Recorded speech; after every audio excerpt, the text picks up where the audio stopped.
Hello, আসসালামু আলাইকুম viewers, welcome to my channel. আশা করি সবাই ভালো আছেন, ভালো থাকেন, সুস্থ থাকেন, এই কামনা শুরু করছি আজকের ভিডিও। গত কয়েকদিন ধরে শোনা যাচ্ছে বিভিন্ন সংবাদপত্র বা সংবাদ মাধ্যমে যে পে স্কেল পিছিয়ে যাচ্ছে। পে স্কেল পিছিয়ে যাওয়ার কিছুই নেই। এটা একটা বিভ্রান্তমূলক খবর বা একটা অযৌক্তিক খবর। আপনার আরও বলা হয়েছে সেখানে যে পে স্কেল যতদিন নির্ধারণ না হচ্ছে, বাস্তবায়ন না হচ্ছে, ততদিন পর্যন্ত আপনারা একটা নির্দিষ্ট হারে মহার্ঘ ভাতা পাবেন। তো এটা কোন ধরনের মহার্ঘ ভাতা, কিসের মহার্ঘ ভাতা? এটা কখনো শুনছেন এর আগে যে পে কমিশন গঠন হওয়ার পরে কোনো মহার্ঘ ভাতা দেয়? মহার্ঘ ভাতা দেবে পে কমিশন গঠন হওয়ার আগে, পে কমিশন গঠন হওয়ার পরে না। তো পে কমিশন গঠন হওয়ার আগে একটা মহার্ঘ ভাতা দেওয়ার কথা ছিল, যেটা সর্বনিম্ন 4,000 টাকা, সর্বোচ্চ 7,800 টাকা। সেটা বাস্তবায়ন হয়েও হলো না। তার পরিবর্তে আপনাকে 15% বিশেষ সুবিধা দেওয়া হয়েছে। তাহলে আর কিসের মহার্ঘ ভাতা? এরপরে তো পে কমিশন গঠন হয়ে গেছে। পে কমিশন গঠন হওয়ার পর তারপরে আপনার চিন্তাভাবনা হচ্ছে পে স্কেল নির্ধারণ, পে স্কেল বাস্তবায়নের।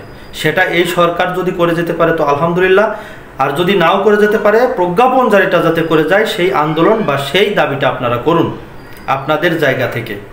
সবাই একসাথে এই দাবিটা করুন। ঘরে বসে থেকে শুধু সুবিধাটা নিতে চেয়েন না, সবাই সোচ্চার হন, একসাথে সংঘবদ্ধভাবে এই দাবিটা তুলে ধরুন। পে স্কেল যদিও এই সরকার বাস্তবায়ন না করে যেতে পারে, তাহলে যাতে প্রজ্ঞাপনটা অন্তত জারি করে যেতে পারে। প্রজ্ঞাপন জারি করে গেলে আপনার যে পরবর্তী সরকার, মানে ফেব্রুয়ারিতে যে নির্বাচন হবে, এই নির্বাচনের পর যে একটা সরকার গঠন হবে, তাদের একটা বাজেট আসবে, মানে সরকার বসার পরে একটা বাজেট হবে। সেই বাজেটে আমাদের এই পে স্কেল বাস্তবায়নের যে বাজেটটা, সেই বাজেটটা সেখানে নির্ধারণ হবে, বা তারা এই পে স্কেলের যে টাকা সেটা বরাদ্দ দেবে।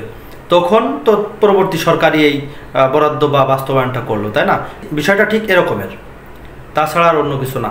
তো এই যে বিভিন্ন রকমের ভুল সংবাদ, ভুয়া নিউজ, এইগুলো সংবাদ মাধ্যমে দেয়া হচ্ছে বিভিন্ন পত্রপত্রিকায়। আপনারা একটা কথা মাথায় রাখবেন যে পত্রপত্রিকায় এই সংবাদগুলো দেয় বিভিন্ন সাংবাদিকরা, তাদের সংবাদপত্র যাতে পাঠকরা পড়ে। প্রত্যেকটা সাংবাদিকই চাবে তার টিআরপি বাড়ানোর জন্য। বিভ্রান্তিমূলক খবরে আপনারা কান দিবেন না। আপনারা আপনাদের জায়গা থেকে আপনাদের দাবিটা তুলে ধরুন। এই সরকার যদি প্রজ্ঞাপন জারি করে যায় বা বাস্তবায়ন করলে তো এটা আমাদের সৌভাগ্য। আমরা চাইব যেন এই সরকার বাস্তবায়ন করে যায়।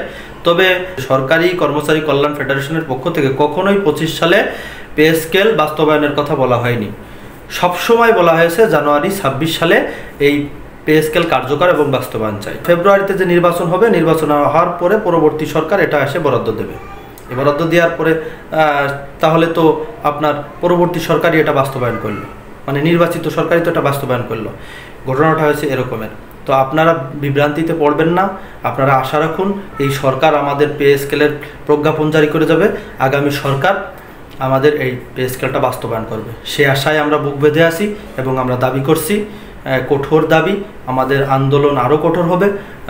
আমরা যাতে জোরালোভাবে আমাদের দাবিটা সরকারের কাছে পৌঁছায় এবং সরকার আমাদের এই বিষয়টা আমলে নিয়ে যাতে কাজটা করতে পারে, সেইভাবে আমাদের দাবিটা করতে হবে। আশা করি সবাই বুঝতে পারছেন। তো সম্পূর্ণ ভিডিও দেখার জন্য আপনাদের সবাইকে অসংখ্য ধন্যবাদ।